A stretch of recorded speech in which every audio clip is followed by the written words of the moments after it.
Let's get started. I've just hit the recording button. And so this workshop will be available on our website early next week if you wish to refer to it. Thank you all so much for being with us for the first workshop of the fall season.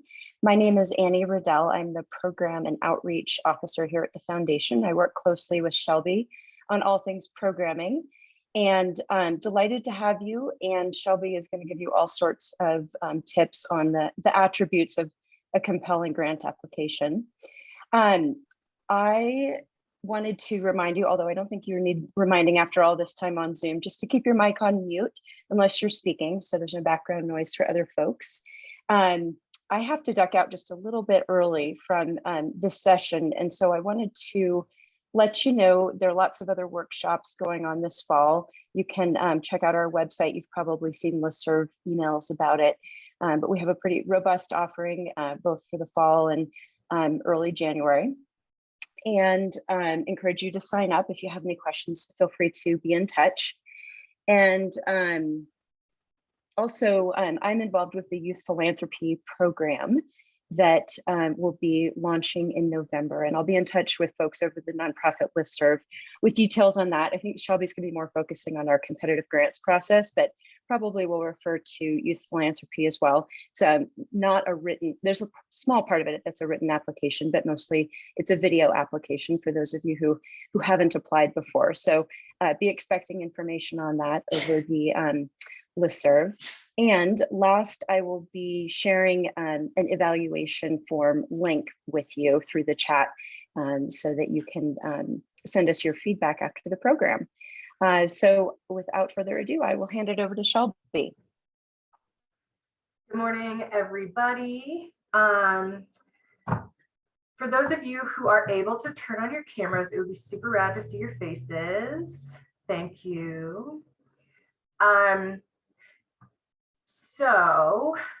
My name is Shelby Reed, and I'm the Director of Programs and Outreach here at the Community Foundation.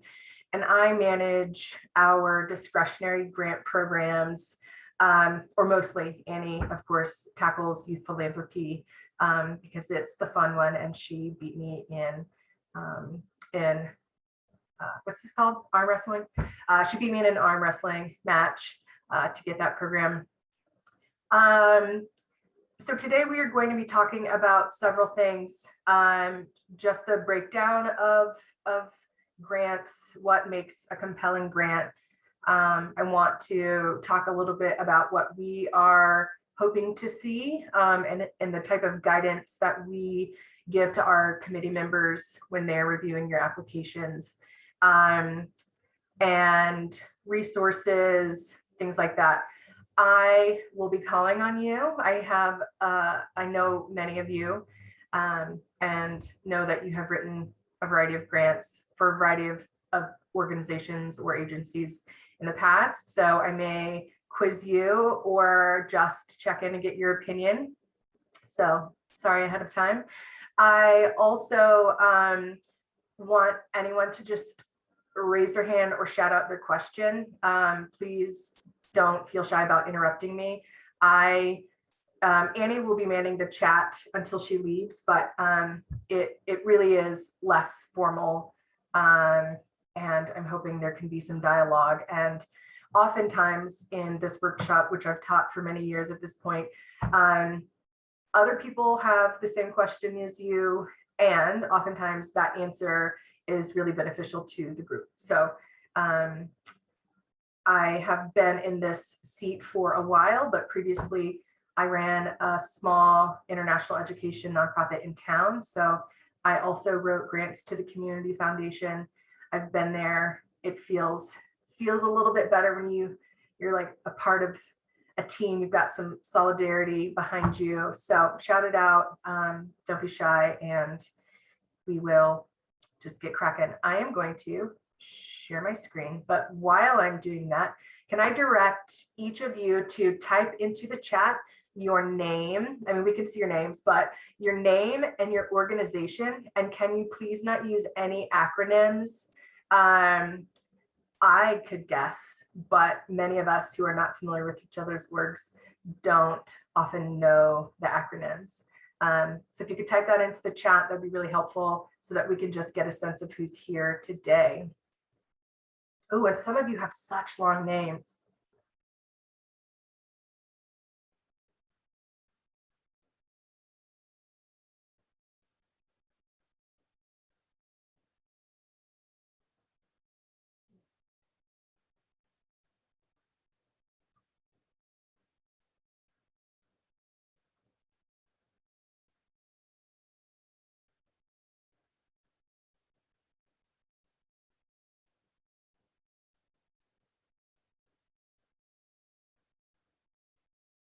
All right.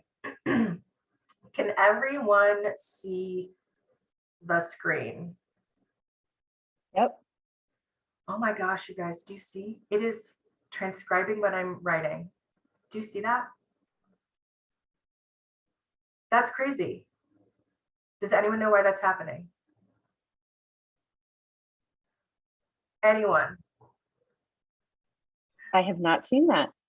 No, I've never Another seen. Feature.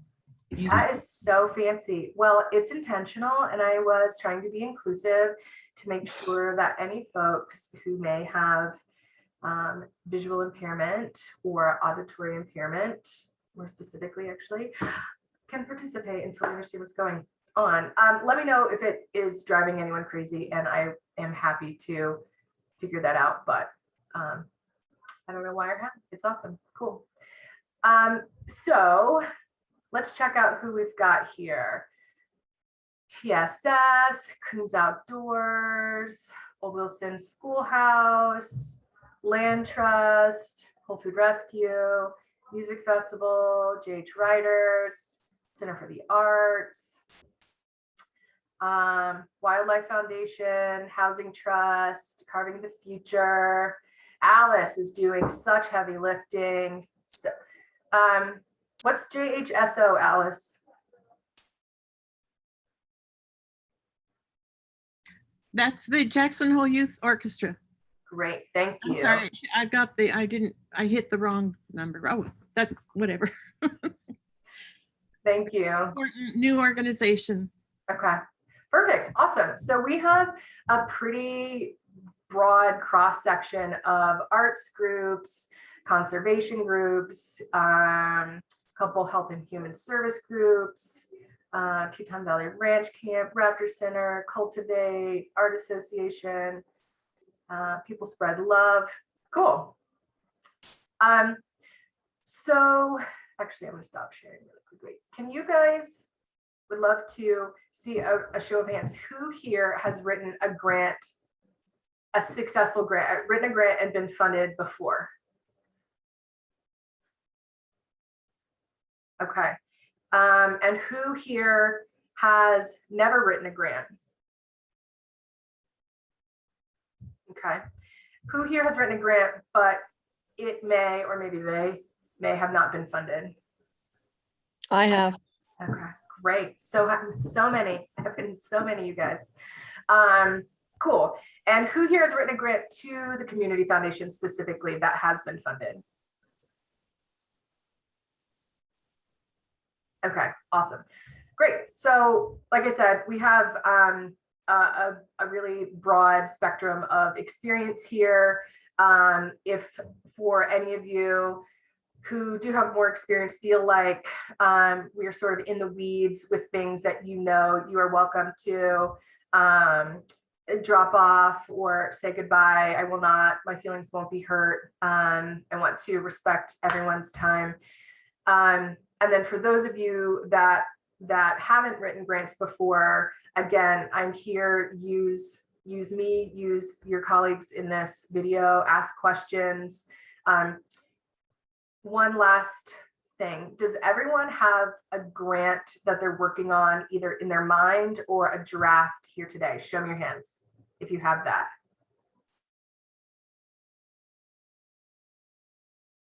So wait, hold them up. Keep them up. Okay. No biggie if you don't. It just is useful. Cool. Well, we are going to jump in. And I want you to just let me know what you need when you need it. It's 2 hours. We won't take a break. And we used to do in PCD, that's pre-COVID time, we used to do a workshop and we brought in committee members so you could ask them questions, and we would dissect the grant applications and divide you up into groups, and you'd represent nonprofits. And all of that is super useful, and it's, I think, illustrates a variety of aspects of grant writing that we want you to learn. But this is sort of the pared down COVID version, most salient information that you all need. So let's go. All right, this is what we're talking about: funding sources, writing a great proposal, budget, and what to do after submission. So when thinking about who we are writing grants to, and the types of funding sources that most nonprofits receive funding from, it's this breakdown. So foundations, individuals, public funding, that includes federal, state, and local, business and corporate. And when I was looking for stats on how this is going, like, it stays at 80%. Every year I check just to make sure I'm not lying, but I checked again and it's 80%. Individuals by far and away give the most. And according to Barron's, there were huge increases in giving last year in general, except by corporations, which is a testament just to how the philanthropic sector responded during the pandemic to support orgs around the country. And does everyone know what these words mean? I'm going to ask this question multiple times, and I'm not trying to be funny, but there is a lot of jargon or even phrases that are specific to this sector or grant writing, and I just want to make sure folks are cool with that. Okay. And I'm like trying to scroll at the same time. Got a lot of buttons going. So in terms of the health of your organization, and when the foundation is thinking about, does this organization seem financially sound? Does this project seem sustainable? These are the types of questions we'll be asking about your org, or thinking about your org and your project, event, or program. So do you have a variety of funding sources? If all of your money comes from old bills, you should diversify. If all of your money comes from 1 or 2 board members, you should diversify. It is important to work on building relationships with people, donors, but also other foundations. And like I said, I've written several grants that were not funded. There's generally a low percentage of success. And as you are navigating the field and writing more grants and getting more feedback specifically, you will start churning out a better and better product. And in terms of building those relationships, the more you are involved with things, could be professional associations, it could be statewide groups, it could be, here's a great one. Wyoming Community Foundation doesn't fund many things here in Teton County because we fund quite a bit.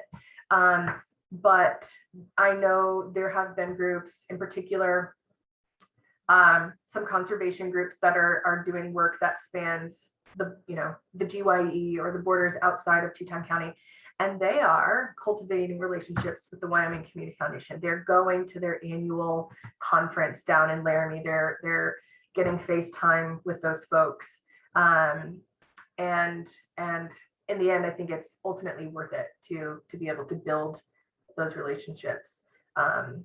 And what it yields might take a few years, but you'll get there in the end. And then rolling cultivation, sort of always be scanning the horizon, always looking for new opportunities to make new friends. You could be in the line at the movies when that was a thing. You could be on the chairlift. I literally keep cards, my business cards, in my ski jacket, so that when I'm snowboarding and I'm having a conversation with someone, I can be like, well, actually, just call me. And then I pass it off to someone who fundraises, because I don't do that. So yeah, there should be a variety of tools and pieces to the jigsaw puzzle as it relates to the funding of your organization. That to us demonstrates organizational health and sustainability. And say you receive a lot of federal or state funding and it gets cut, then you will be able to weather that better, knowing that you have income coming in from a variety of other sources. So in terms of finding sources, these are all places where you should look. And I am going to draw your attention straight down to the bottom. Teton County Library has an extraordinary database that they pay for on behalf of our community. And last year when I did this session, they had an awesome video that I showed during this workshop. It has since been taken down and is reverted back to their old system. It's a resource that you have to go into the library to use. They still are making a limited search engine available from home. So you can go on their website and find their grant resources. I think it's under research, and there are two different links. One just tells you about coming into the library, and then the other one will take you to a database with limited information. And I use it all the time. And from my perspective, I'm looking at, because I'm not a fundraiser, what other things are being funded in our area, our county, and then our state over the hill. I'm just nosy and I want to see. And it's free. So there's a librarian that can help you if you have any questions. The Wyoming Nonprofit Network is a member organization and they offer a variety of benefits. I would say I found it useful to be a member here at the Community Foundation, and then previously in my old position, they offer workshops, which typically were nowhere near Teton County. But the cool thing about the pandemic is most of those are online now. And they offer a variety of resources and staff that can answer questions. You need a 990 checklist just to make sure you're not forgetting something. You can get it there. You can also get it from us, but you can get it there. And they're generally great and have specific expertise in Wyoming. I think it's important to scan annual reports of other orgs. I read many of yours just to see what's in there. And then sign up for a newsletter from any number of these governing nonprofit organizations, things that talk about best practices or funding trends. They can be pretty useful. There's one from Wyoming Nonprofit Network that also has links to new grants. And I will sometimes send those out on the listserv if there are salient or relevant grant opportunities. So finding funding resources does take some work,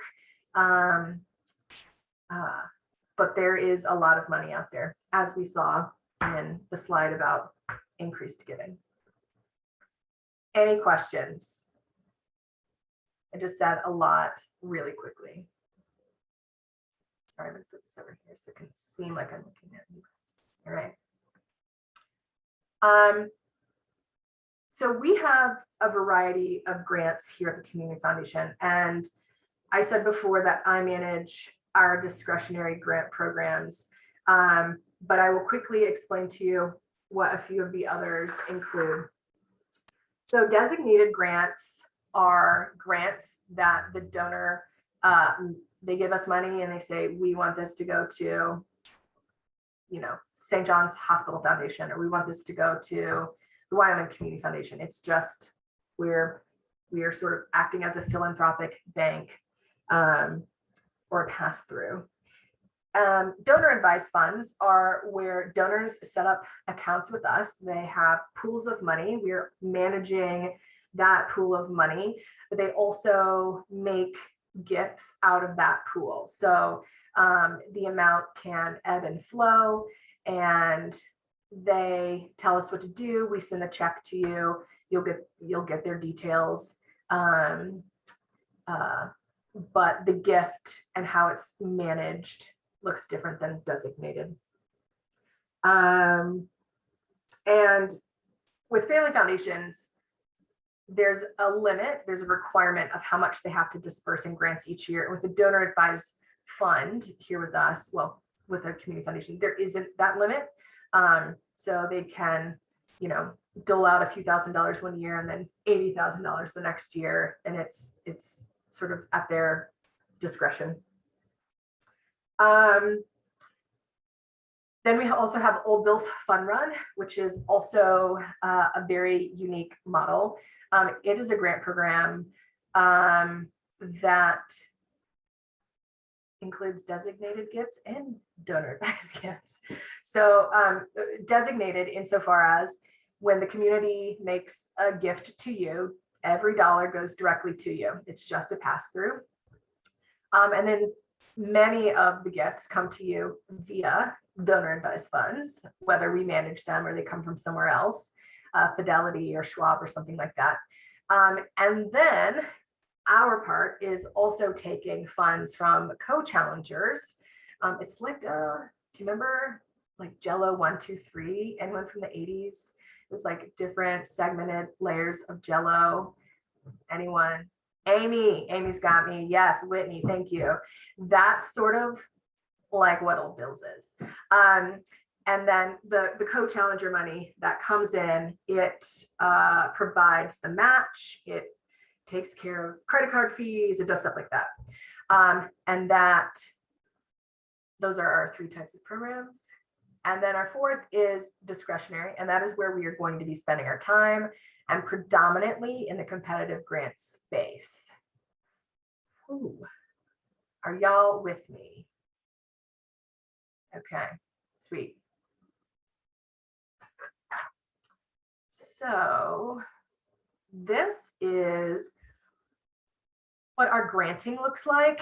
And I kept the 2019 number because last year we had our Community Emergency Response Fund, which was millions of dollars that went out into the community. That really skews things. We've never done anything like the Community Emergency Response Fund. And I think just for the sake of normalcy and like what we would do conventionally, this is a better chart. So you will see that discretionary grants are this tiny 6% sliver here. And it is actually a small, I mean, in terms of programming, it has maybe quite a bit of public facing exposure to the nonprofits, but really in terms of the work that we're doing or the grants that we're making, it's not as substantial, like not nearly as substantial as the rest. Anybody have any questions about that? Okay.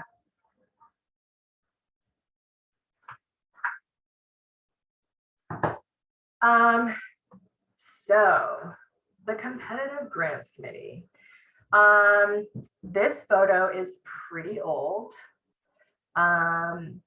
but is a fair representation of the group of folks that we have that are evaluating your grants. Competitive Grants Committee members, they are volunteers in the community. They have a broad range of experiences. And we basically welcome them in, give them resources. We do an orientation. We talk about sort of our philanthropic philosophy and the lens that we use to make grant awards, try to get them as prepared as possible for each round. Prior to 2019, we had 2 grant cycles every year, but we have moved to 1 grant cycle. So this group used to meet twice a year. It's about 50 hours per cycle. So they were donating about 100 hours. It's so labor intensive. And the packet of all of your grant materials, we have 1 finance packet that's usually over 1,000 pages.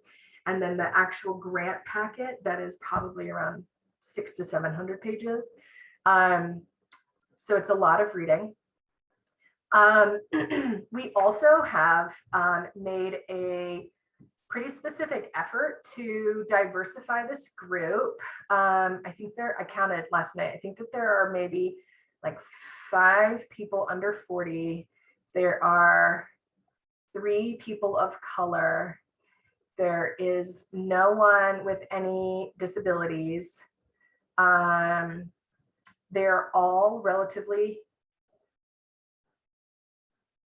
affluent. And so in the last few years, we have added several folks of color, folks with disabilities, folks from working class backgrounds. There we go. So that we have a committee that actually does have a diverse experience. We are slowly trying to walk the walk. So if you know someone that does not work for a nonprofit and would be really interesting on this committee, I'm always taking names. And this group is also divided up into fields of interest. So the way we organize your grants are animals, conservation, and environment. So animals are domestic animals, and wild animals fall into conservation. Then arts and culture, education and recreation are paired together, and then health and human services and civic, which is not there. And so this group is further subdivided based on the field of interests. So they have a little tiny pod to ask questions of, sorry, my work phone is ringing. I don't know how to turn that off. And confer, and we have quite a bit of experience. So they serve 3-year terms. So people can just check in and see what may have happened in other previous years or other cycles. Also, you may hear from these folks. For the people that we can't invite in, because we have 4 days of like 6 hours, we invite 5 nonprofits in per day. Excuse me. And that is just not enough time to see all of you. So for the folks that we don't invite in, we will have a committee member reach out to you specifically to ask questions, to check in, to see if there are any updates. You've got a pending grant on your application. It's been 2 months. Did it come through? Do you know anything? So you should be contacted by someone. Okay. So for the old timers who have been through this before, this is a new slide, and this is our attempt to work towards more transparency and being clearer about what we're looking for. And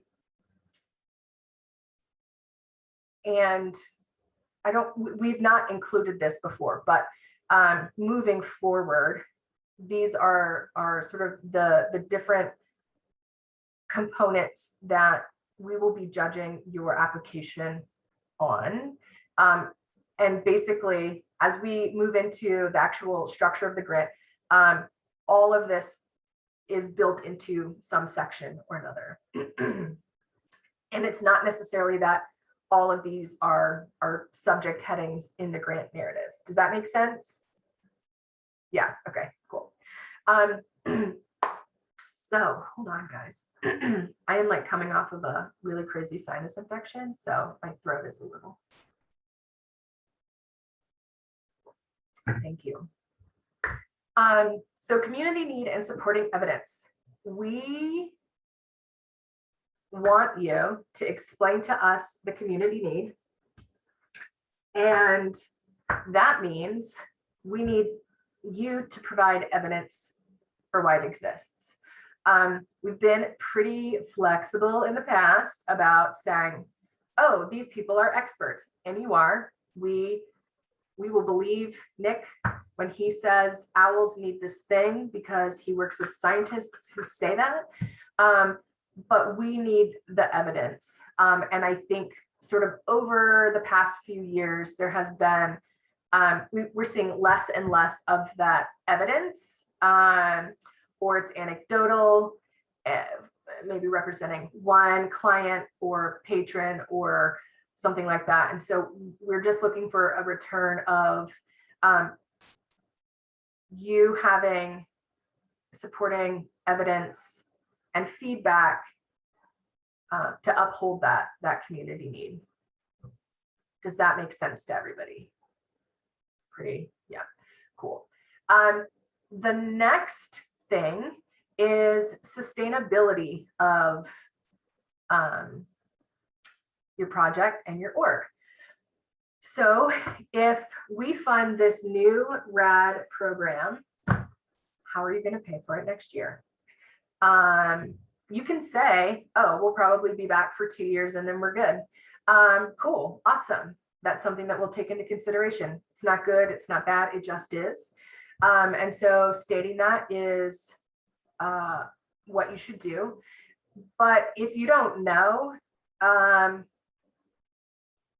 I think that is more of a challenge. Now, there are applications where this will be completely irrelevant. Say you're some group and you're putting on a powwow and it is an event in the spring, full stop, it's over. Then it is what it is. And that sustainability question is different. We would then defer to just wanting to know about the sustainability of your organization. And where we're able to glean that information is from a few things. Your project budget, who else is supporting this project or event, and then your organization, your org's financials. How healthy are your income streams? How robust is your balance sheet? Are you operating in the red? It's okay. You know, people do. It is the life cycle of a nonprofit where you take hits. And especially now, we are still in the pandemic time, and we understand that a lot of programming has still been incredibly impacted by the pandemic. That is why we left those pandemic specific questions in the narrative for this year. So just know we are asking these things. We're going to be talking about them, but we still will be, you know, as gracious as we can as it relates to struggles that the pandemic has caused to your bottom line, or even being able to operate, you know, at some capacity. So we get that. One other thing, and this is maybe it ties directly to community need and supporting evidence, but we are looking for your organizations to be talking to the people that you serve. And this comes directly from years of people creating programming for a variety of marginalized folks in town, Latinx community, the BIPOC community, without any consultation.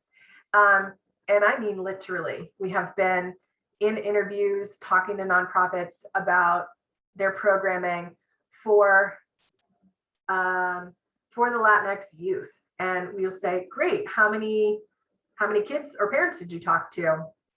And the answer would be 0. Or there may be a project or proposal where someone is proposing that they're going to communicate with X group through the daily, except this group may not speak English. They're not picking up the daily, right? So there are often disconnects between the proposed project, the group that folks are intending to serve, and sort of the methods or that supporting evidence. And part of our obligation as a granting foundation is to make sure your mission is something that resonates with our community. And Old Bills is a touch point for that. So part of why we ask for the number of folks that are supporting you is because you may slowly fizzle out. Your org may sort of come on the scene with a bang. There's a new group that does X, and then we never hear about the groups that fold. They just quietly shut down.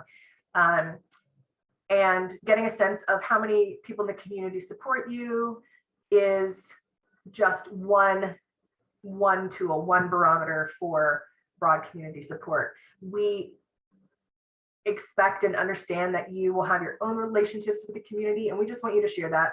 And we want to encourage you to be thoughtful about staying true to mission and creating content that jives with the needs of the group you're serving, whether it's birds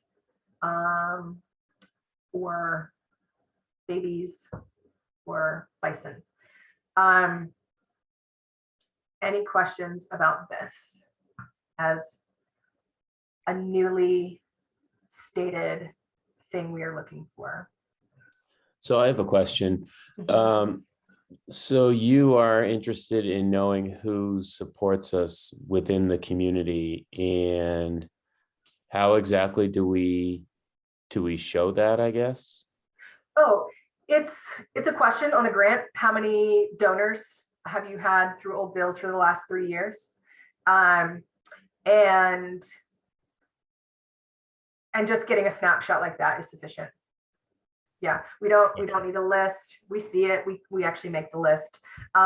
So we just want to get a quick snapshot and provide that to our committee. And it's awesome. There are lots of startups, and you will see them hovering at 9, 17, 30, like and it can take years for that kind of growth. Or not. There are some that just sort of rocket to the top in terms of having a mission that really resonates with a broad section of our community. Every org's mission resonates in a different way, but I think folks often accuse the community foundation or just our philanthropic community here in general of supporting an unsustainable or like an ever growing number of nonprofits. And the truth is that there are nonprofits all the time that close. And that part is quiet and private, and that number hovers. Annie, do you know that number, the number of orgs that participates in Old Bills, roughly? It's about 220, but we only typically write about 200 checks. And that means, some portion of the nonprofits that participate aren't raising anything, therefore we can't match anything. So that's some indicator of viability. Yeah, and sometimes people have really great ideas, but there just isn't a community need. And that community need is actually essential to our mission. So we are tasked with using donors' money in a way to support community needs. And that's why it's the most important thing. That's why we need evidence to support that. And And And if that's there what you is, mean exclusively as far as support in when you are talking about support from the community in this instance right now, you're saying specifically that they gave to Old Bills as opposed to support in some other sort of way. no, we use a variety of things, right? So JH Writers, who are your partners? Who are our partners? Yeah, do you Like, partner with other orgs in town? sure, like the radio station KHOL or Teton County Library. Perfect. Or, That yeah. is a demonstration of Right. community need, right? So there are other orgs that don't offer a service. You do, they value it. So they bring you in to work with their students or clients.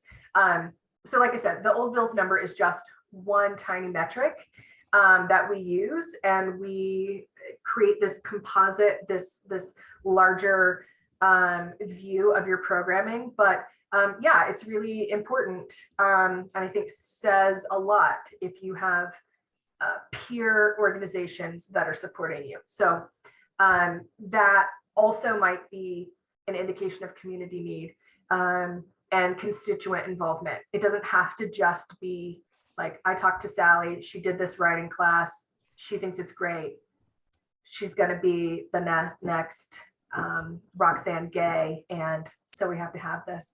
It can be also, Sally needs it, but the public library needs it and have requested our services, and KHOL has found a value for this programming.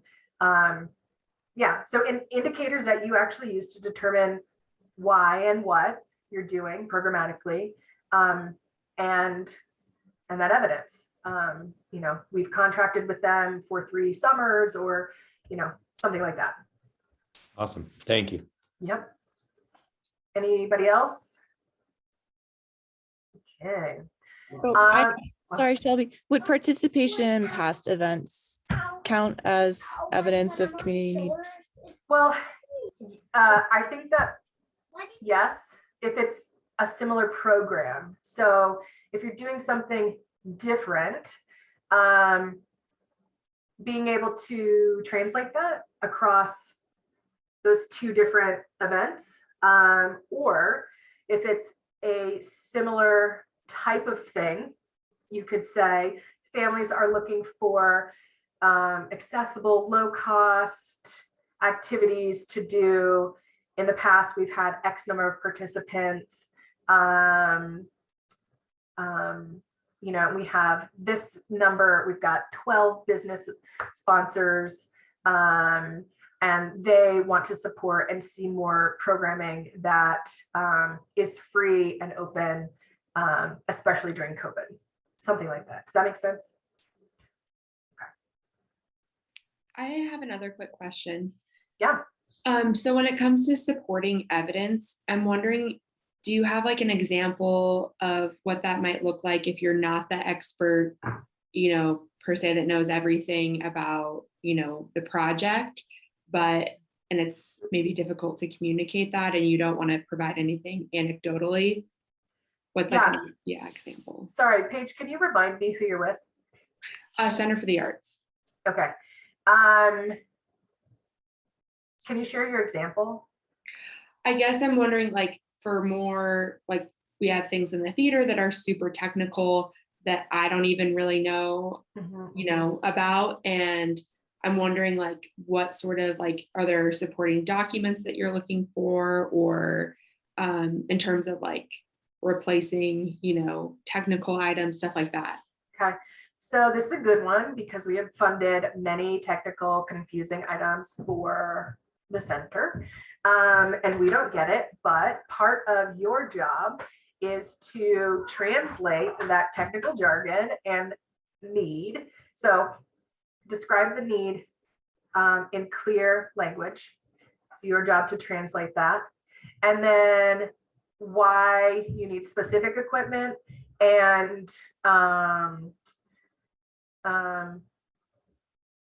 the evidence is this highly technical, very expensive piece of equipment is mid-range or high-end rather than low-end because it will last for 5 years versus 2 years.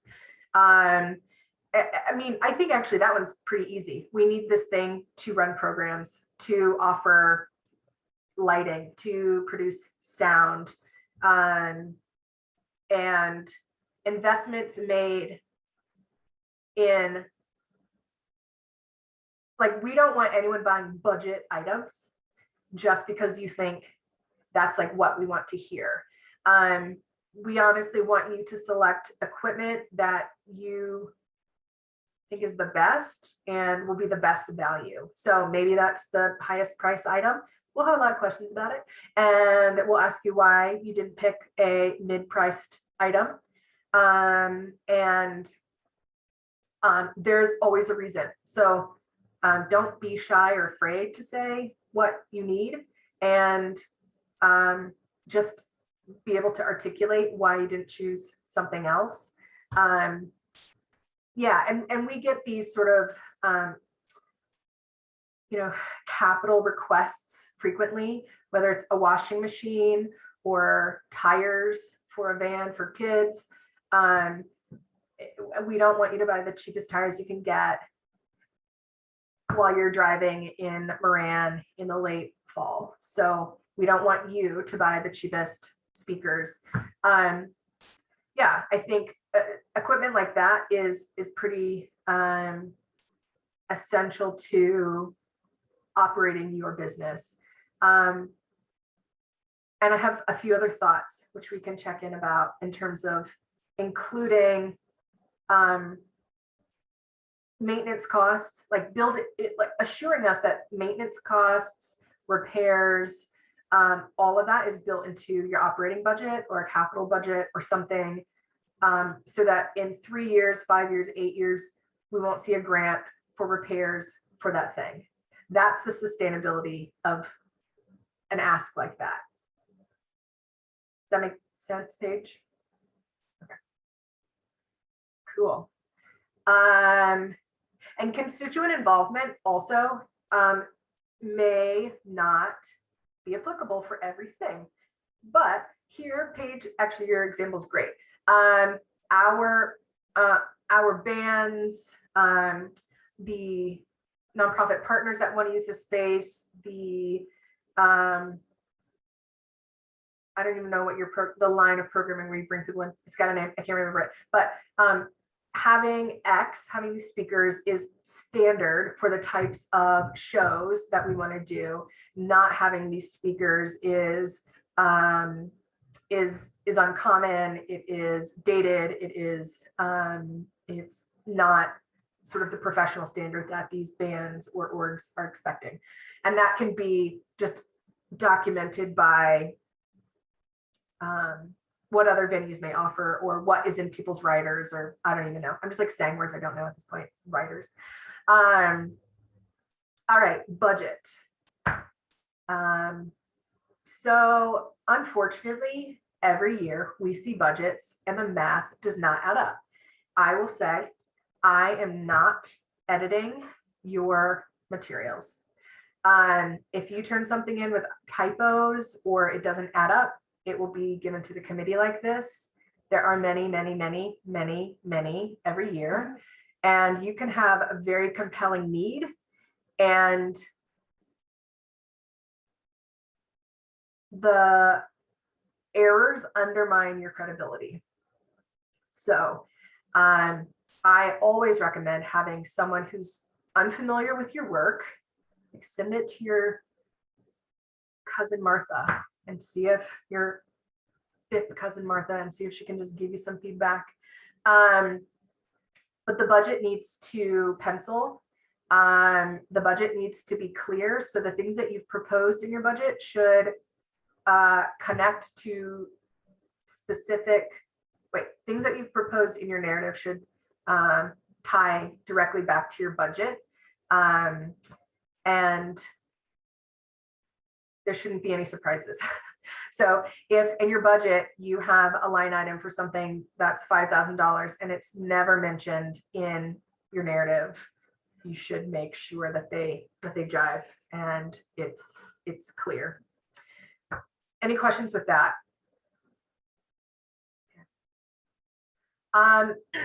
Evaluation and measurable impact. So we want to know how you will evaluate the project, program, or event. And we want to know what, from your perspective, the impact is.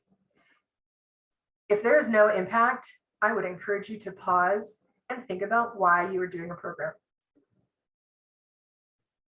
I would also encourage you to think about how to quantify, document, describe, and capture the impact. When I am doing this for grants for the foundation or in program assessment, just looking at the efficacy of our grant programs, I am thinking about you, right? So your ability to do your work, your ability to provide services, the nonprofit sector's ability to access professional development or workshops, like all of those things are measures of the community foundation's impact related to you. So we are needing, not just wanting, we are moving into this era of needing you to be explicit about how you will evaluate the project, program, or event, and then what the impact is in relation to the community need and the people that you are serving, people, animals, land, space. And we're not saying it has to be earth shattering. You don't have to move any needles. Sometimes art like just feeds your soul, and that's totally rad and like a requisite for a healthy, balanced life. And how are you going to capture that? And when we get to evaluation, we'll talk about some of those things in detail. But does anybody have any questions about that? All right, cool. And then the last one is super simple: polish and professionalism. Whoop, whoop, whoop, whoop. Not very professional. Please use word spell check and don't do wonky formatting. Please don't take our logo off the top of our grant and put your own. People, again, every year we have multiple applications where there are misspellings, there are people have copy and pasted things. At least make it one font and one size so that it's not obvious that you sort of copied and pasted things. There are a variety of little editing errors that can make it really distracting to the reader to like understand or connect with your written proposal. Also, no jargon. If you're in a specific field and there are terms that you use a lot, please define them or don't use them. This is going to people who don't know intimately about what you're doing. So you have to zoom out and write it like you're talking to a fifth grader in terms of defining and explaining. And also no acronyms without being defined. It is like the most obnoxious trait that we all have. We've got TYFS, we've got TLC, we've got CLC, we have TMS. It's just, oh, it's like so many. So please define any of those every time you bring up a new one parenthetically, and then you're free to do it. But sometimes I'll get an email asking what something means, and I'm not always right. And so you will do yourself some favors. Okay, moving on. And actually, I will say, for any of the old timers, this is a great place for you to jump ship if you want. The rest of this is true to what we've always shared in our grant workshop. So we've got an hour left. I will try to be less boring, but I cannot guarantee that will happen. So we'll, Hey, Shelby, yeah. sorry to interrupt you. I think Amanda has a question. Oh, Amanda, yes. I do. And I was hesitant to ask this because I'm going to sound really dumb, but I'm like super new to this job, new to nonprofits, and the budget part of the grant request. So if you have a specific program that you're requesting money to help fund, but your program is not going to generate any income at all, like the community center does not charge fees for anything. Except for our holiday gift show, which has a vendor fee. So for the income part of that, in order to balance your budget, do you just put in that like the Old Wilson Schoolhouse will cover the costs? Like I'm confused as to what you put in for income if your program isn't going to generate any income. We will get to that. So sorry, because I have an actual budget in like 10 slides, and we'll have a chance to look at one and I can walk you through it then. Okay, thank you. Sorry. And I'm also totally willing to touch base with you offline. Okay, thanks. Cool. Any other questions? Okay, thank you. So the basics of our application are these 5 components. And again, the criteria that we just went through are sprinkled throughout these 5. They're pretty straightforward. And hold on, I have notes. I stopped doing this a while ago.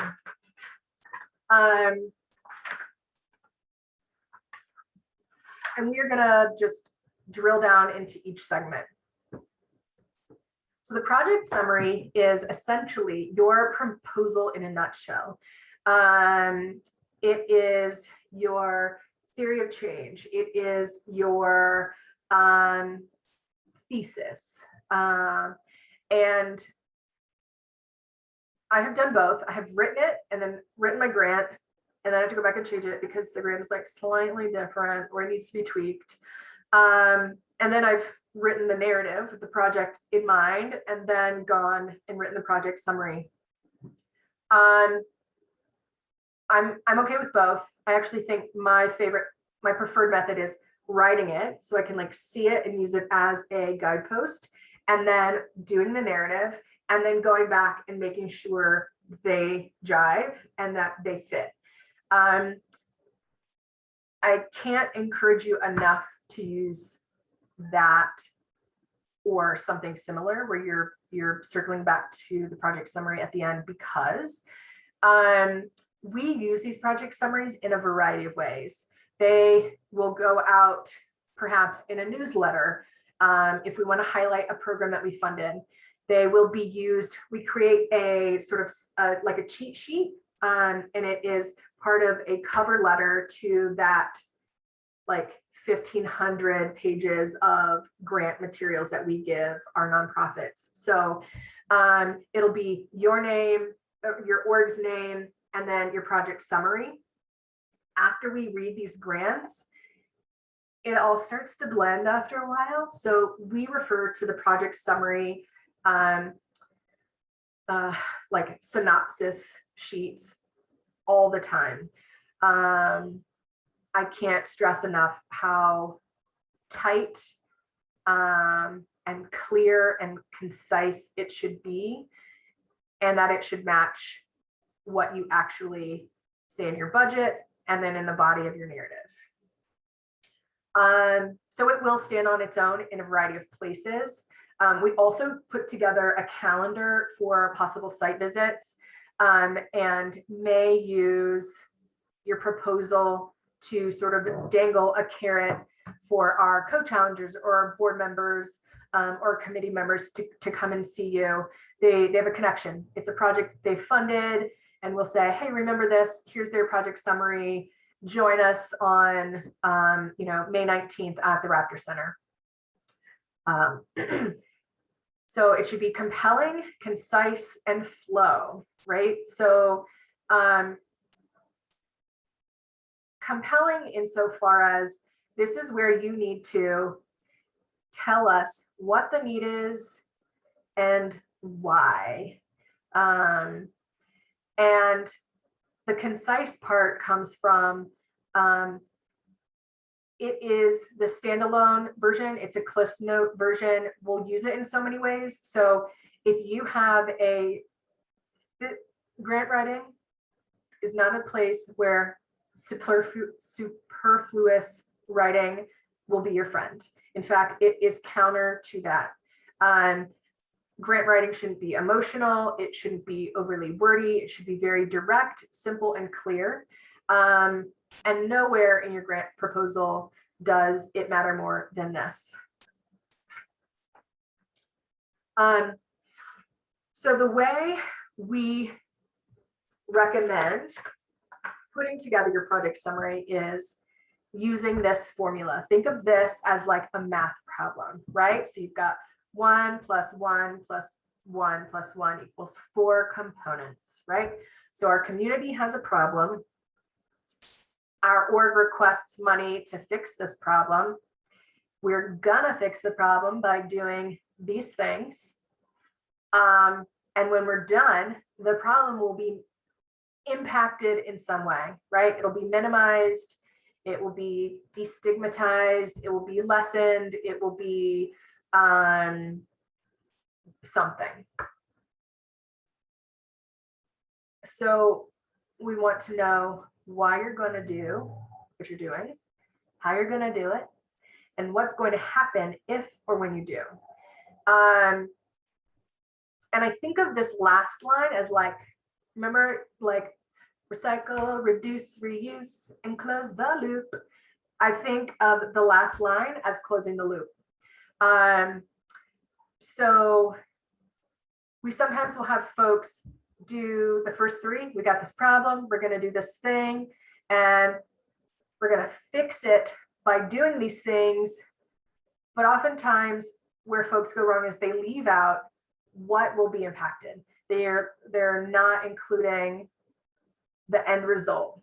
And that is a really powerful thing. And in normal years, when we actually break down real grant applications. Oh, also side note, all of your competitive grants could be used at a future workshop.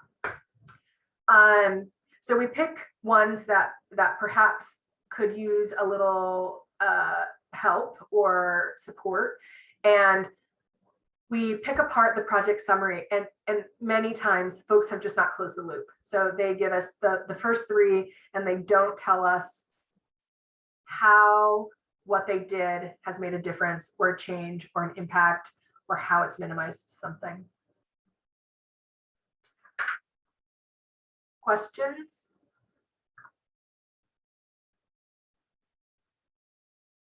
Okay.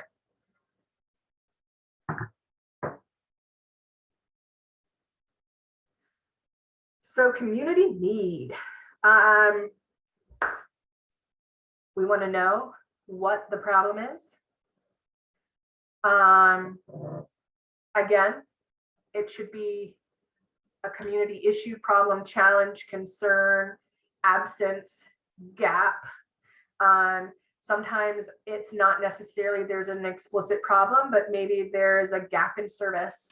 There is a need or an interest even that is unmet. And I should say here, it's so nuanced across different fields of interest, right? So I think sometimes people feel like, oh, we're not a health and human service agency. We do public art. Like, how is that a need? And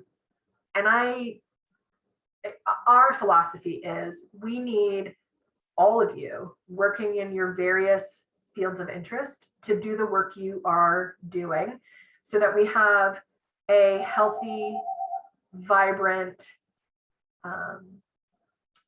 thriving community and ecosystem, right? So I have my Maslow hierarchy of needs met. I've got shelter, food, and water, and I still have this interest and drive for more. That might be the arts. That might be, friends of pathways and recreation groups. So the problem doesn't always have to be something critical or acute. It can be people want more pathways. We live in this place and people are biking and unsafely on the road. So we need pathways for healthy, sustainable, safe recreation, right?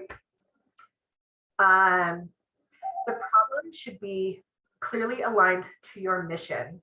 I will also pause here to say this is something that we see maybe every couple of years. We'll get a project that seems sort of out of left field from a group, and maybe it's they had a connection to some other foundation or to a board member, or this interesting opportunity was presented to them, and they felt like they should say yes. But please make sure the work that you're doing is aligned to your mission, because the committee will most likely bring you in for an in-person presentation. And I've heard groups sort of realize in the session, like, oh, yeah, it was an opportunity to do a thing, but I don't know if that thing actually supports our mission. And so I just ask you, maybe in all of your endeavors and work with throughout the community, that you're working sort of in your in the lane that you've determined you're in. And then lastly, for a community problem, please make sure it is quantified and qualified. We want to know it's not just an idea you guys thought sounded fun or interesting, or is not rooted in an actual need. And then lastly, as you are talking about community need, make it more about the community than your organization. Let's see who we've got. That's an old timer here. Sorry, I keep saying that, which might be annoying, but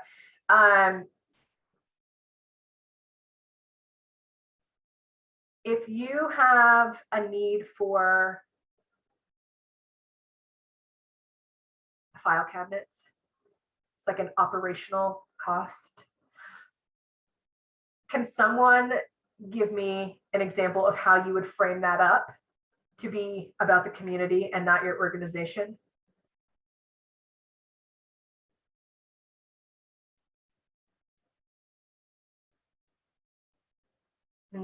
I will restate that before I call on people. If your organization has a hard cost for something, filing cabinets, a piece of software, a facilitator to come help with X, how would you frame that so that it's about the community need rather than an organizational need?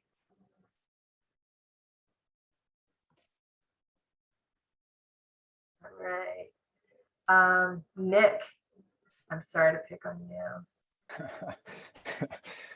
Thanks.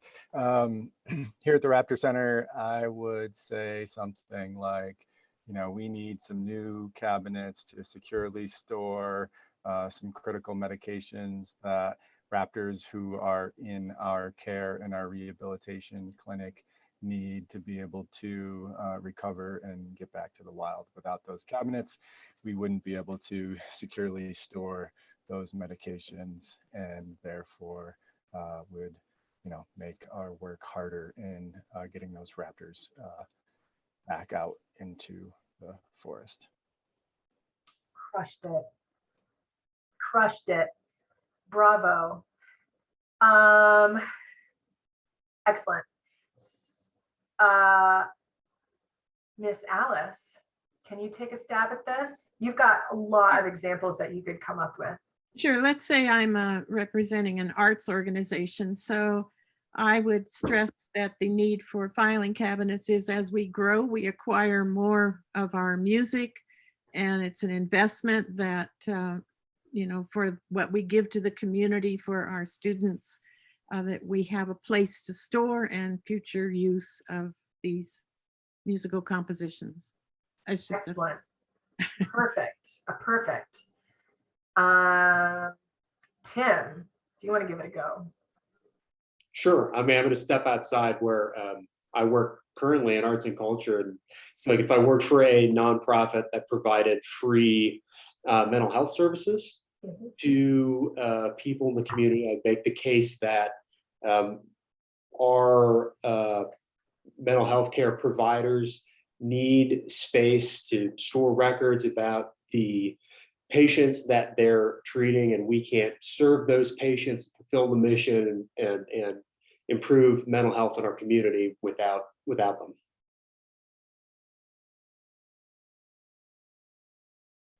Awesome, thank you. Sorry, I took that opportunity to blow my nose. Okay, one more. Talia, are you there? Are you with us? Yeah, I'm here. Do you want to take a stab? Sure. Oh gosh, so many great ones. I would say for carving the future, cabinets are an essential investment for us because in order to adequately provide gear and scholarships and support and lessons for youth to get out and snowboard or skateboard, this would help us have more gear storage, more organization, and to better meet our youth where they're at in order to help improve the mental health of kids in our county. Perfect. Great. So you guys get it. We want to know why this thing will ultimately impact the people that you're serving. And it does. Like, we get it. We believe that. We just need you to connect the dots for us.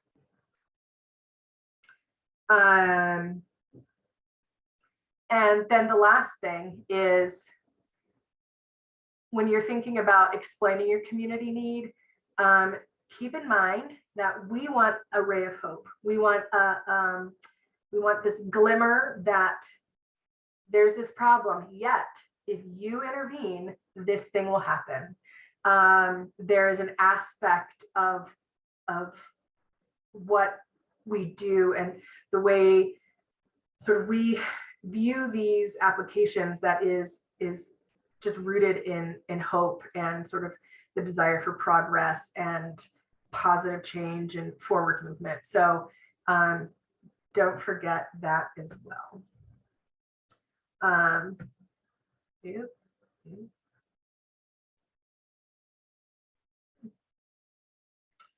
Okay, so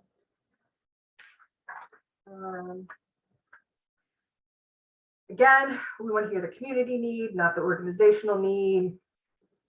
The more specific you are with indicators, the easier it will be at the back end for you to provide an evaluation and to determine impact. And right, so say we want to impact hunger in our community. How are we going to determine if we have like impacted hunger? And actually that phrasing is perfect. We're not solving hunger. We are not eliminating hunger. We are impacting it. We don't want to be overpromised because that's not what we're asking for. We are hopeful pragmatists. So we know that you're jumping into the fight, but no one org, not ever, is going to end, eradicate, cancel, eliminate a thing. Rotary's been working on polio for, I don't know, 50 years. So don't overpromise. We understand the nature of complex challenges, or even, we want to offer this programming to kids because there's a gap, but you can't take all the kids that want to do it. Say you get 900 applications, you can't actually serve all 900 kids. So don't oversell, and think about how you can capture ahead of time the impact that you will be making. Being able to talk about, describe how broad the issue is or how narrow it is. We are talking about queer youth of color and their mental health, right? That's actually quite specific. It's what we would call narrow but deep, as opposed to really broad but shallow. And both are fine, and everything in between. Yeah, so just thinking about, in terms of community need, language to describe it.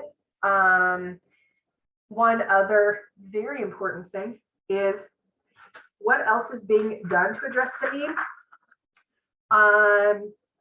We will ask you if you have talked to other orgs working in this space. It happens in every field of interest. If you're doing something for high school kids low-income high school kids who need after-school resources, we're going to ask you, oh, did you talk to Coombs? Oh, have you talked to the library? Oh, have you talked to CWC?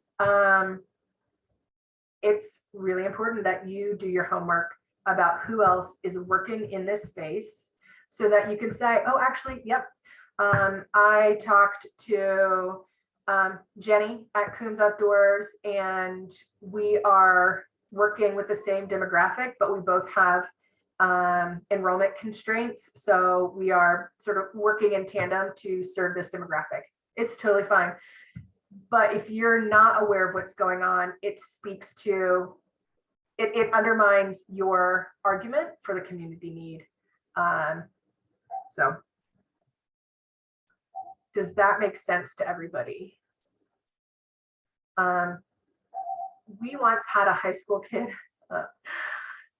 We have 4 high schoolers on the committee, and she was lovely, but also a skier.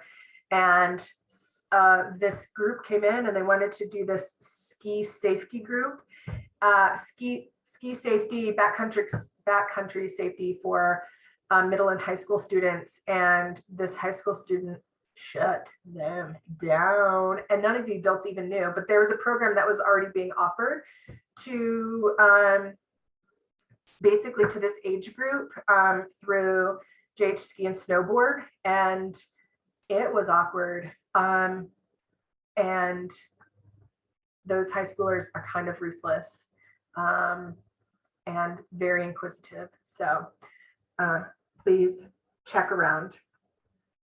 As we are thinking about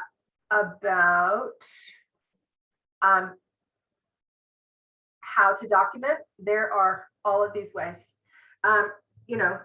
Surveys are the easiest way. People come to your show at the center, they take a survey, they're done. Or you are doing an educational program with the Raptor Center out at Jackson Elementary. You've got a QR code for the teachers. They go and fill out the survey. You've got a thumbs up, thumbs down system with the kindergartners. We will take it all. If you're doing a thumbs up, thumbs down system of assessment with kindergartners, we may need some additional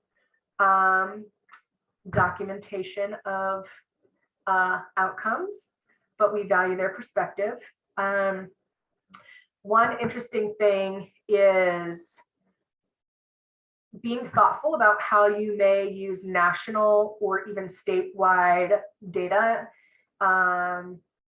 Here in Teton County, we have a lot of metrics, a lot of aspects to our community that really can distort national metrics. And so this is most obvious as it relates to some of our nonprofit housing groups. The data that is national and may be painting sort of a broad picture of trends does not apply. It's like incredibly skewed. So just know and be thoughtful about how you're using some of that. Or like childhood obesity. What are we, like the 4th healthiest county in the country, just consistently every year? So even if you took statewide obesity statistics as a metric to demonstrate community need, it wouldn't necessarily be relevant here.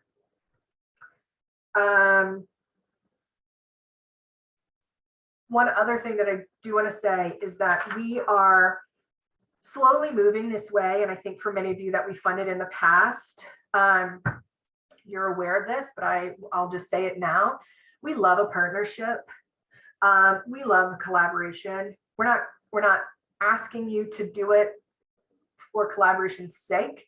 But we do feel like it is the best opportunity to leverage donor dollars and resources so that you can do one component, Tim, and you can do another component, Alice, and you're both bringing your expertise to bear on a project without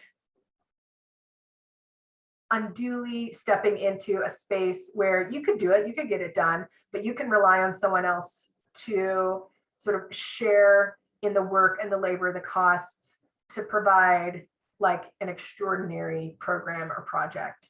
And the cool thing is that it's already happening, right? So JH Writers is partnering with the library, and the Raptor Center is partnering with schools or EcoFair. We are seeing the center doing all kinds of things in collaboration with residents and other organizations. Us, thank you. Cool. So does anyone have any questions on community need, documenting it, supporting it before we move on? Okay. Oh, kidding. Common pitfalls. Talking about what your needs are as an org, leaving some part of the issue out. Remember to close the loop. Not having a sense of what's happening in the landscape related to your work. And just like a poor use of statistics, or trying to shove statistics into a round hole when it's a square peg.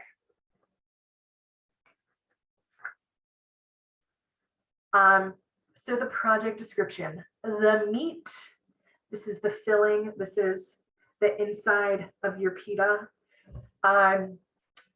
You've told us what the problem is. And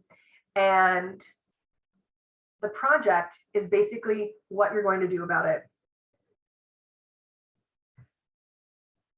Again, we are, in terms of writing and writing style, focusing on being concise, clear, detailing in a clear way, timing and sequence. Unsurprising, especially if you know me, I am not a linear person. I am a very circular communicator, and my mind is like a word map at all times.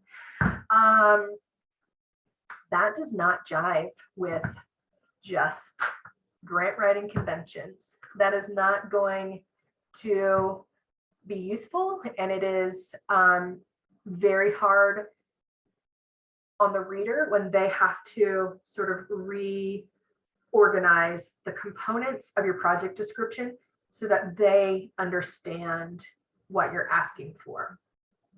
So please be clear, be linear, lay things out in terms of a sequence from beginning to end, and then use consistent language throughout the body.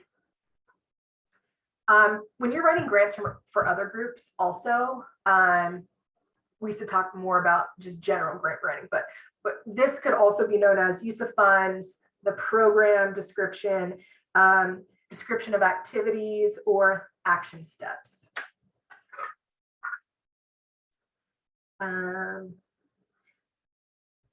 Again, as we are thinking about what you can deliver on, don't overpromise. You're not going to eradicate all hunger, but what are you going to do to impact it right now, in this time, in this place?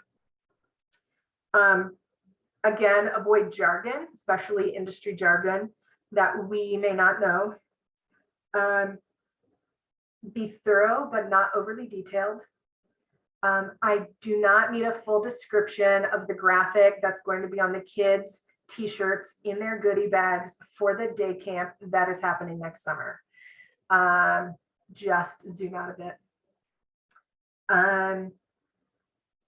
Yeah, we just need to know the most salient information so that we have a full idea of the program.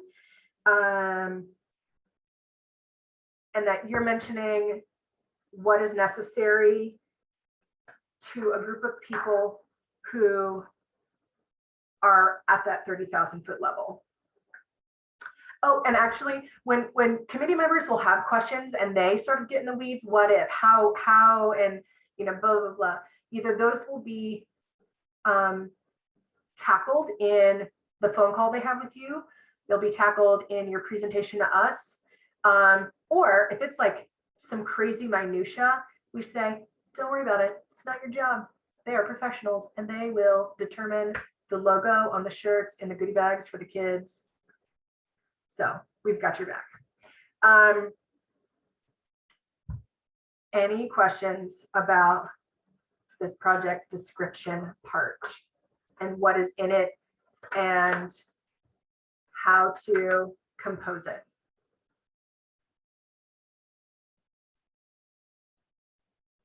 Okay. I know, hang with me. We got 30 minutes, people. Okay, so evaluation. How do you know if you have succeeded? Can some of you throw out ways that you have evaluated your programs in the past? Audience surveys. Audience surveys. Wait, who said that? Okay, Tim. Sorry, I'm like scrolling vertically through all of you. Awesome. Anybody else? Someone else? 3 other people.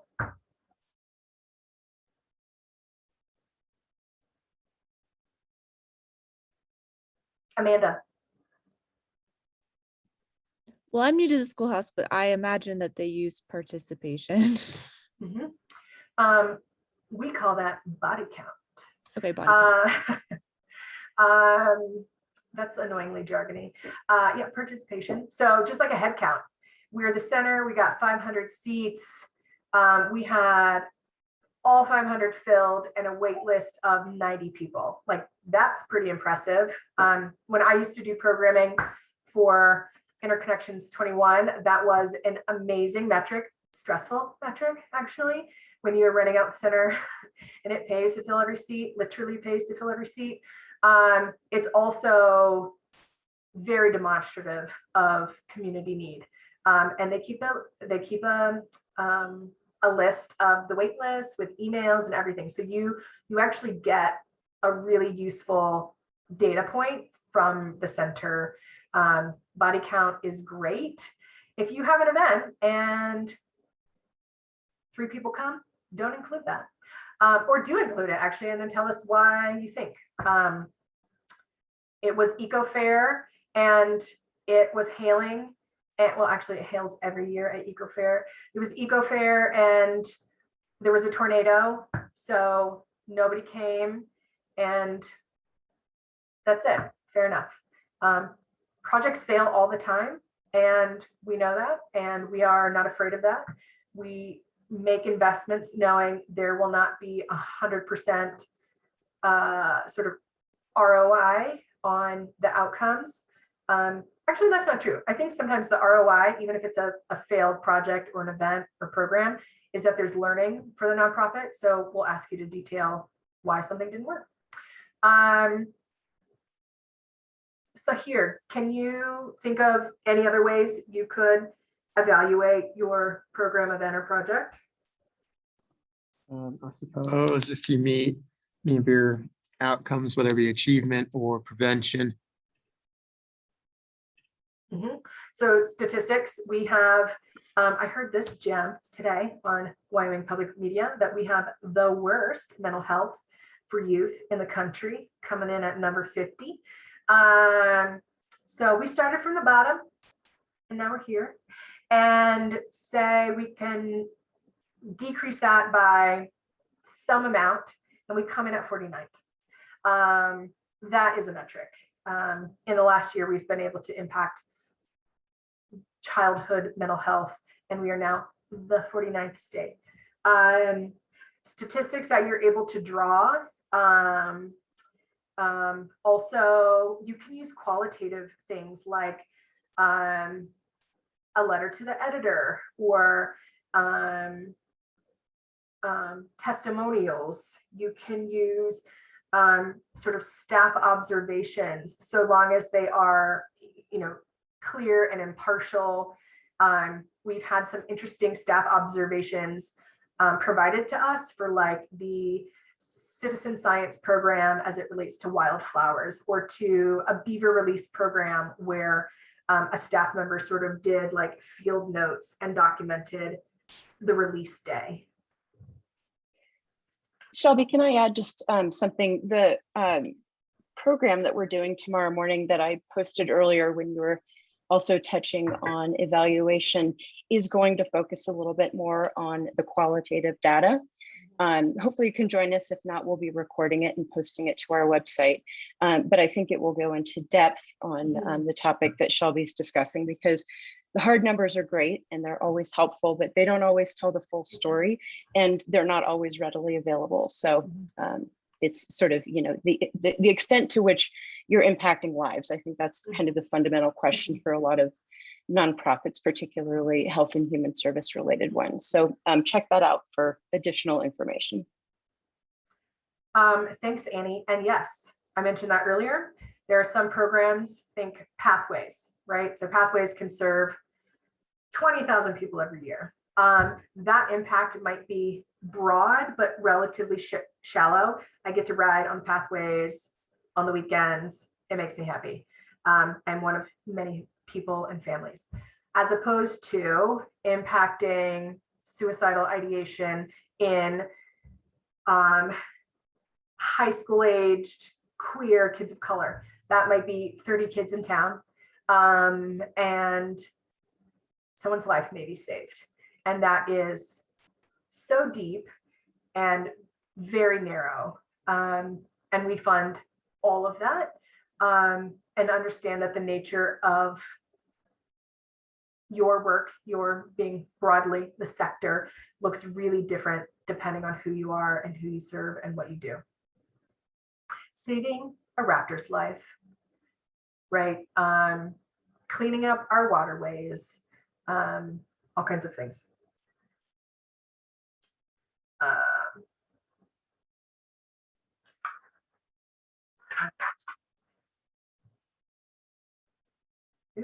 Oops. Yep, that's me, sorry.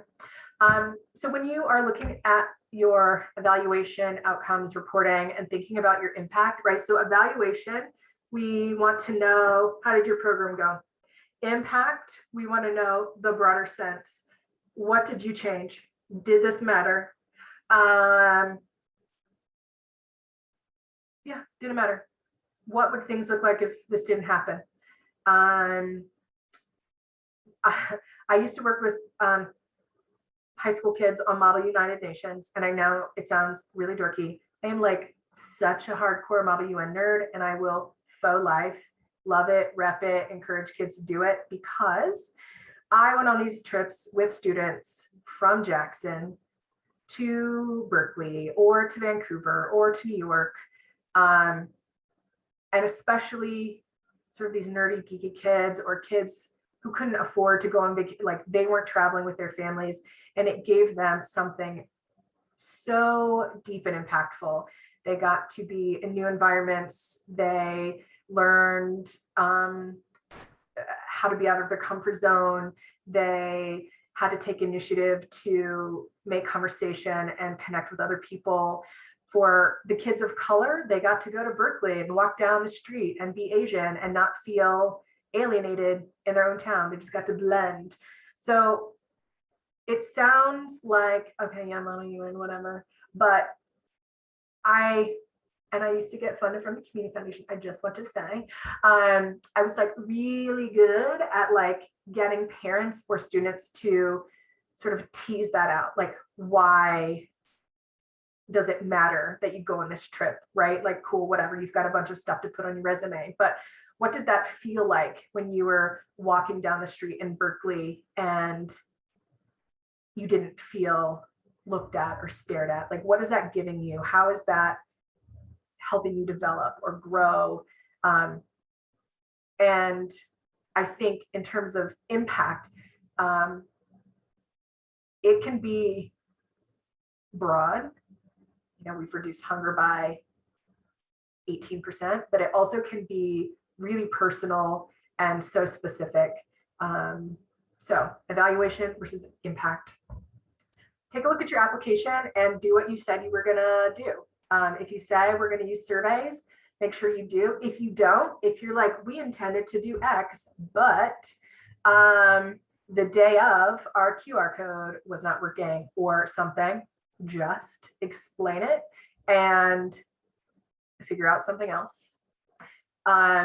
We want you to provide information against the goals that you outlined, and then share other findings. Was something you thought going to be really cool and then it wasn't, but the students liked something better?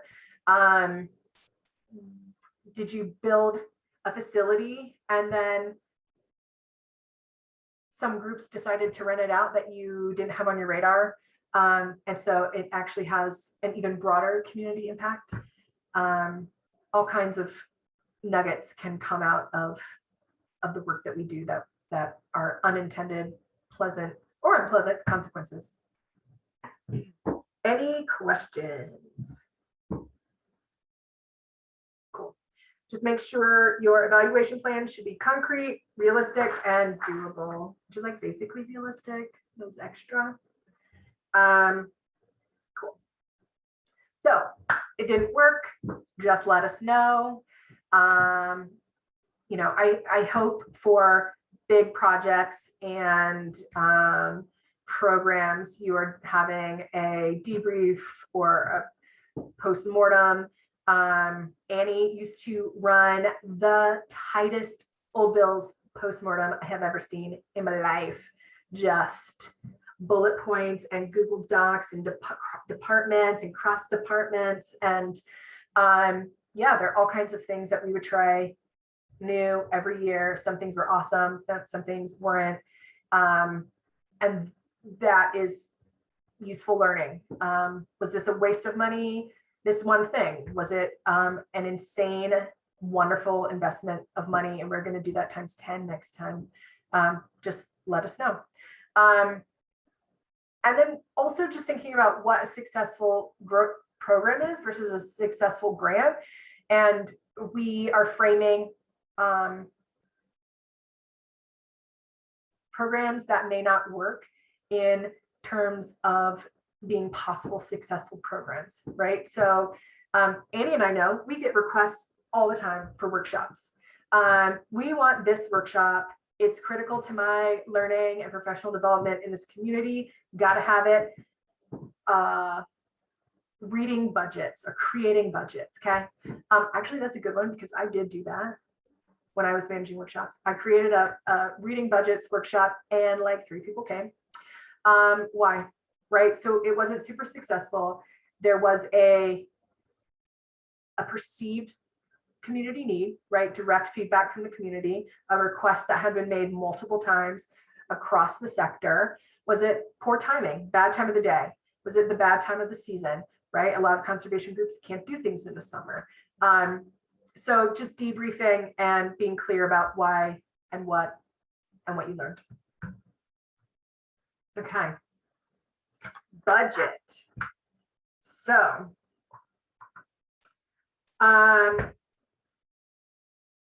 we want your budget to reflect how much it's going to cost to help you do the thing, to help you to address the need. Right, you've got this need, you've got a plan in place. What are the components of that plan? And what are the tools you need to pay for to get there? Is it staff time? Is it IT costs? Is it graphic design for the logo, for the shirts, for the goodie bags, for the kids? I'm so sorry, that's the example that I picked. And again, if it's in your narrative, please make, and it's a large component that's not in the weeds, like the logo, make sure it's on there, so that we can be getting a sort of dollar and a monetary value that corresponds to the components, the large components in your project description. And then again, make sure it's just comprehensive and accurate.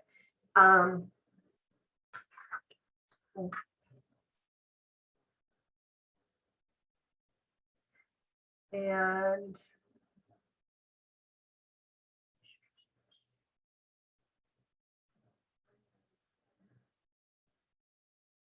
Amanda, we are almost there, I promise.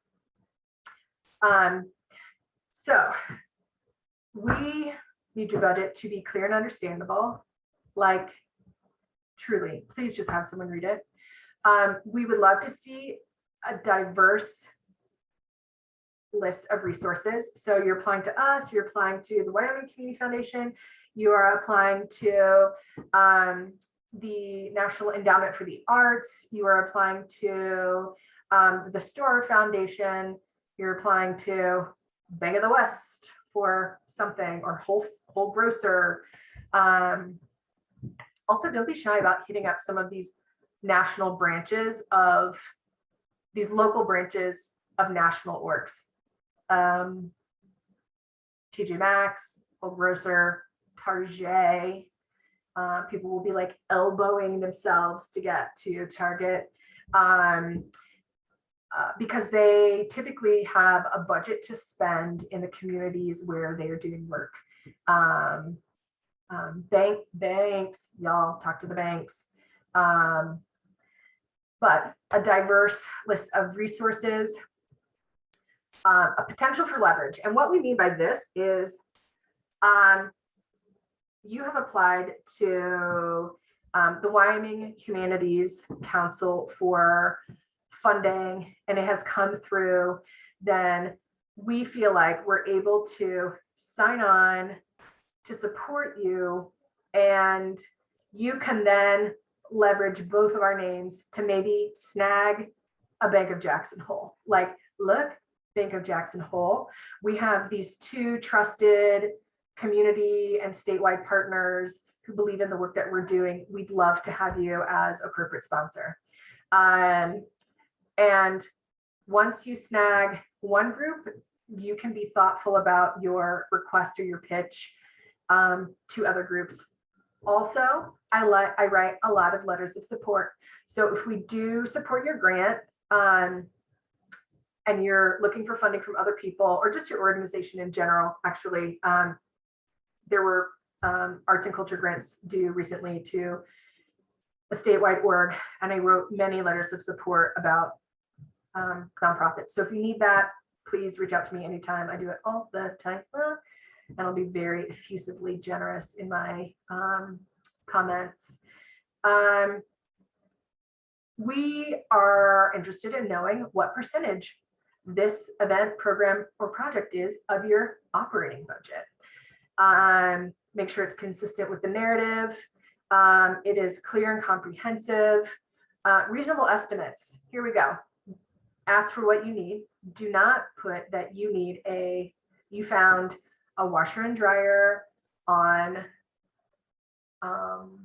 Etsy, or no, not Etsy, What's the one that they have in big places? Craigslist, sorry. I used to use it when I lived in a real city. Don't say that you found something on Craigslist, a washer and dryer for your youth place. You need commercial washer and dryers. You probably need 2 or 3 if you are working at a residential youth facility. Don't get something crummy because you feel like it's more likely to be funded because it's cheap, or a bargain. If that bargain item is great for you, cool. But also inflated numbers, we'll ask you about them. And we often ask about bids. So if you're hiring an electrician and you need some rewiring done in your building, we expect that you are doing your due diligence to get multiple bids for that work. We will ask you about those multiple bids, and we want to know why you ultimately went with the people you did. Make sure you're asking for nonprofit discounts. If it's your cousin Ricky's girlfriend's niece's friend who's hooking you up, do it. And just say that, like, we had a relationship with this person. They came under the quote by $400. Boom.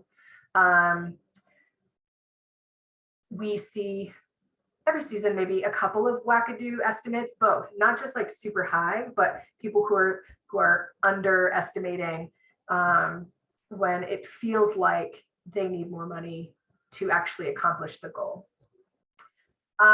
Your budget should net to 0 to get to Amanda's point. And please make sure your numbers add up.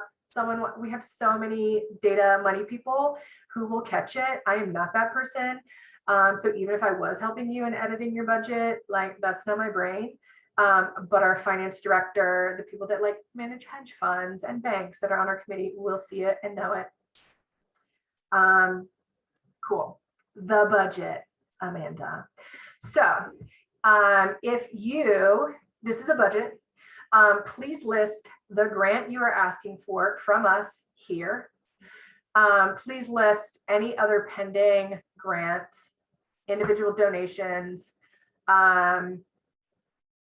your in-kind materials. They have a value. It is cost savings. And it speaks to collaboration, broad support. So if someone's giving you something for free, we want to know about it. And then any fees that you might be taking in, right? So Amanda, you would list your community foundation grant here. And then what are people paying money for? Can you unmute yourself and we'll just chat about this a little bit? Yeah. I guess I'm just thinking about what we recently requested for. So we have a lot of businesses putting up their own money to do their part. And then we have people donating items. What do you so pay for? Our expense is marketing. Okay. And no one from the general public would pay any fee to participate in any of it, which right. So it would be community foundation grant for $2K, news and guide advertisement for $2K, net to 0. Like none of the other stuff that the businesses are paying for something, none of that is relevant. It can be captured in your narrative. Actually, I did tweak your budget on my own because I understood that it was a news and guide ad. And so I just deleted all that stuff for you. Micro grant, different than a competitive grant. I hooked you up. So I did balance it, and I left some of that other information in there, but I did highlight that because the news and guide quote, what was it? 1,330 something. Ooh, also round up. Thank you for your accuracy and commitment to including every penny, but our CFO will always round up your request. So I just rounded yours up, Amanda, to $1,333. And the other line items that you had weren't actual costs that you incurred. It's just information that can muddy the budget. So truly, it should just be what you're asking us for, what you're asking someone else for, and if that's relevant, and then your actual cost. So if you're not incurring that cost or paying that money, we don't need to see it. Okay. Does that make sense to everyone? Okay. Wonderful. And one other thing is sometimes you're guesstimating at donations. Like you might put a box out for a fall harvest festival, and last year you got $75 because it was COVID year, and the year before maybe you got $300. You can guesstimate that. We understand a budget it's like your most informed guess at how things are going to go. We also require a balance sheet and an income statement and your current operating budget or budget to actual. Does everyone know what those words mean? And I'm not being funny. That's why I did a budget workshop that nobody came to. Does everyone understand what those things are and what they mean and where to get them?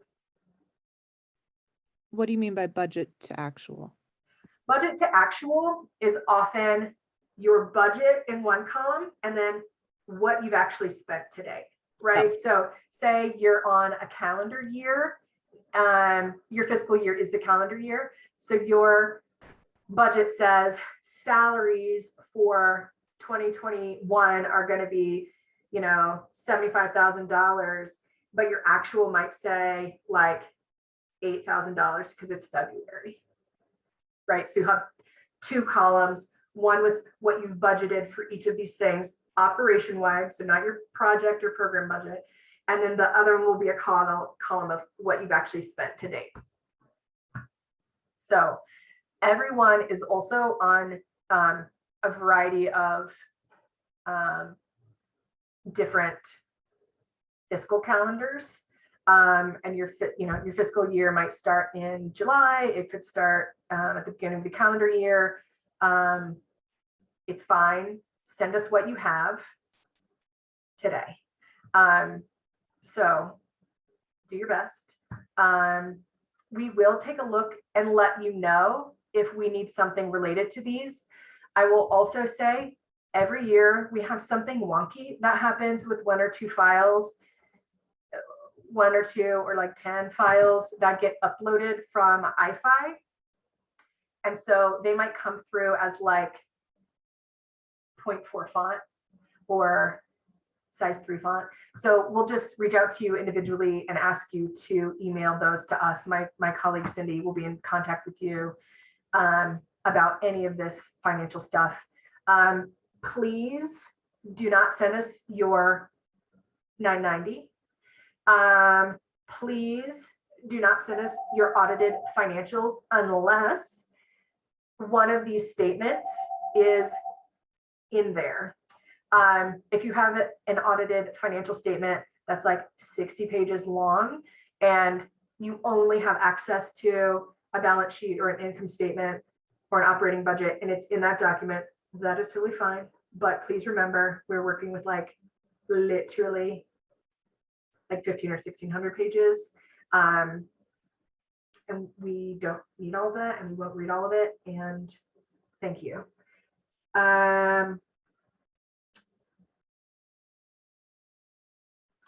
Also, we will be thinking about, you will notice that we have a new cover sheet on your grant. And we are just trying to get you to articulate for us what percentage of your annual operating budget is this program or project. It's just a metric for us to think about. We are not necessarily comparing things, but it's useful. If this is the core of what you do and we're the only funder, that might be less compelling. If this is the core of what you do and you have 3 other funders, I think it is a demonstration of sustainability and financial health. And yes, we want to sign on to some portion of that project. All right, I am so sorry. I'm going to be just a couple of extra minutes. So tips are keeping things logical, linear, Keep your writing concise and professional. Be compelling but not dramatic. Passionate but not emotional. Bang for your buck. We want to see that other people are supporting you. We want to see in-kind support. We want to see you leveraging partnerships with other orgs to make this project, program, or event happen. Please follow the guidelines. This is not a place to get creative or color outside the lines, because we are really looking for ways to consider your grant in a pool of many other grants. This is called the competitive grant program. What is the most compelling is what gets funded. And oftentimes sloppy work, incorrect budgets, hard to understand narratives can get in the way of us understanding a compelling need or a great project.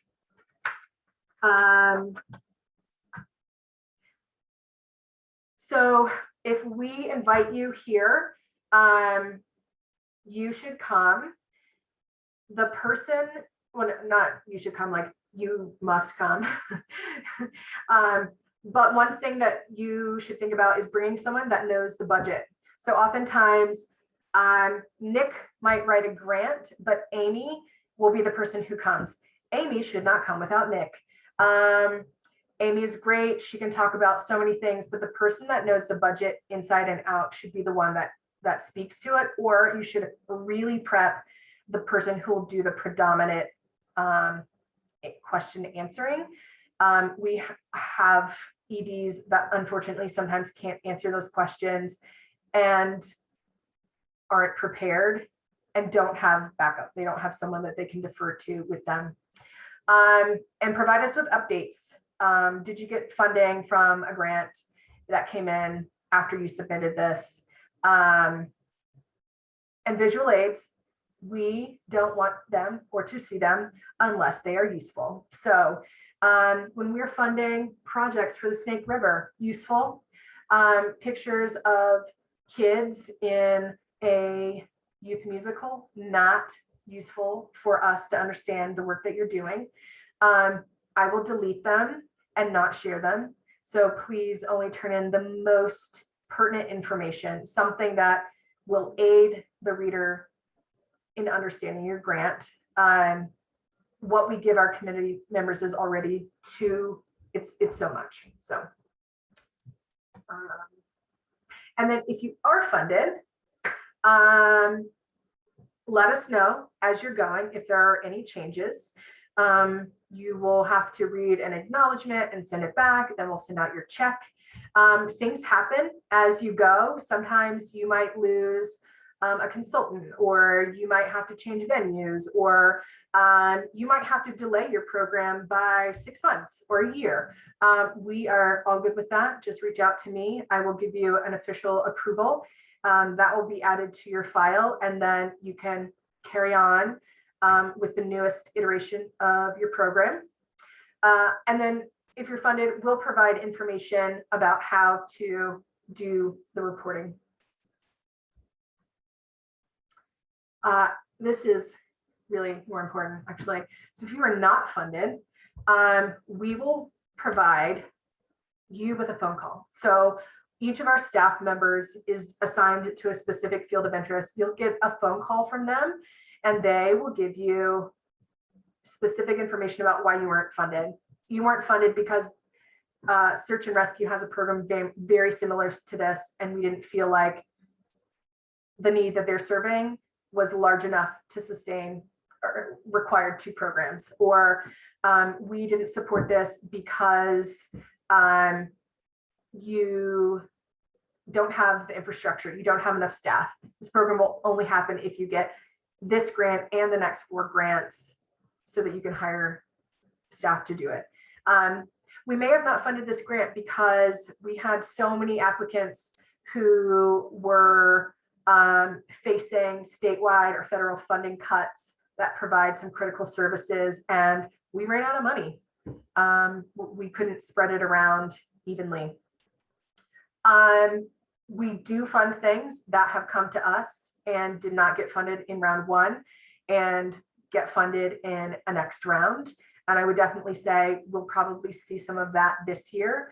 Last year, we had so many pressing needs related to COVID that we did have to make tough decisions about not funding projects that I think would ordinarily be really interesting to us to support.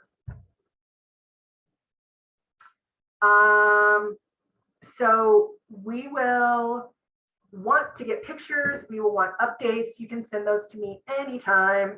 We might use them on Instagram. We might put them in a newsletter to our board members. We love pictures of fun things, moose, birds, babies, dogs, all of those things on a pathway, people singing, people laughing. Yeah, share what you got.